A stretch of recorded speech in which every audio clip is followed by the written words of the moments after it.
बुंडू के सूर्य मंदिर के समीप सूबे के स्वास्थ्य मंत्री बन्ना गुप्ता रांची से जमशेदपुर जाने के क्रम में पत्रकारों से मुखातिब हुए और केंद्र सरकार पर जमकर निशाना साधा।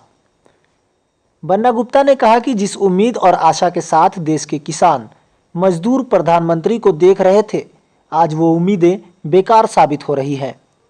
उन्होंने कहा कि बढ़ती ठंड और कोहरे के बीच दिल्ली में लगातार किसानों द्वारा धरना प्रदर्शन किया जा रहा है।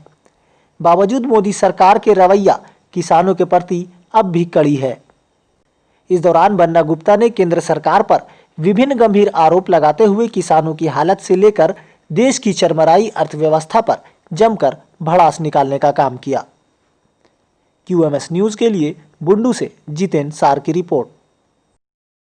आज किसान आंदोलन का 43वां दिन है और बड़े दुख और दुर्भाग्य की बात है कि हमारे अन्नदाता इस देश के पालनहार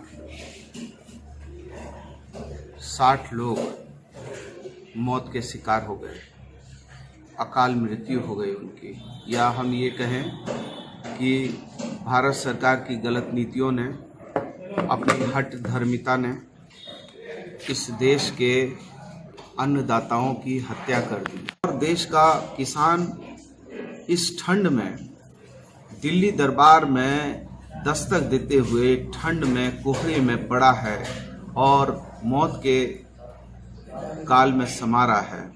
और हमारी देश के प्रधानमंत्री हठ धर्मिता कर रहे हैं। 8 बार उन्होंने किसानों के साथ बैठक की और सभी बैठक बेनतीजे निकले, क्योंकि ये पूरी तरीके से जो ये कानून लाए हैं, तीनों कानून, ये कानून हमारे अन्नदाताओं को बंधुआ मजदूर बनाने की एक साजिश। GDP जो है वो हमारा GDP जो है इतना गिर गया कि आज हमारे सकल घरेलू उद्योग धंधे चौपट होने लगे। एक किसान ही था जिसने विपरीत परिस्थिति में हमको बचाने का काम किया था। एक अनऑर्गेनाइज सेक्टर ही था कि जब ऑर्गेनाइज सेक्टर त्राहिमाम करने लगे तो अनऑर्गेनाइज सेक्टर ने हमको सहारा देने का काम किया।